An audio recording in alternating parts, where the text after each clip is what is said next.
High, আজ যাচ্ছি আমার বড় পিসির বাসায়। বড় পিসিও রাজশাহীতেই থাকে। আর এইবার আমার পিসির সাথে ১ বছর পর দেখা হচ্ছে। আসলে আমি রাজশাহীতে আসার পরও পিসির বাসায় যাওয়া হয়েছিল না। তো আজকে চলে এসেছি পিসিমণির বাসায়। আর এসেই দেখলাম যে মানি প্ল্যান্টের গাছগুলো কত বড় হয়ে গেছে। পিসিমণি গাছ লাগাতে খুব ভালোবাসে আর সাথে সেলাই করতেও খুব পছন্দ করে। আর এখানে তো অত সেরকম জায়গা নেই, তো নওগাঁয় কিন্তু অনেক রকম গাছ আছে। বিছানার দিকে তাকিয়ে তো হতভম্ব হয়ে গেলাম। দেখো কত সুন্দর, একটা নতুন ব্লাউজ পিস তৈরি করছে। দেখো এটা কত সুন্দর। এছাড়াও কিন্তু পিসিমণি বেড কাভার, তারপর শাড়িও হাতের কাজ করে। তোমরা যদি পছন্দ করো এরকম কাজ তাহলে আমাকে কিন্তু জানাবে। আর এই যে এখন পিসিমণি রান্না করছে, আর কত মজার মজার রান্না। আমি ছোট মাছ খুব ভালোবাসি, তাই ৩-৪ রকমের মাছ করেছিল, মুরগির রোস্ট আর পোলাও।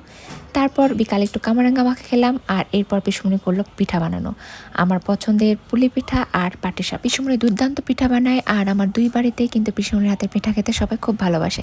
তো সন্ধ্যা হয়ে গেল, এরপর পৃথা চলে এসেছে। ও সারাদিন ভার্সিটি ছিল, তাই দেখা হয়নি।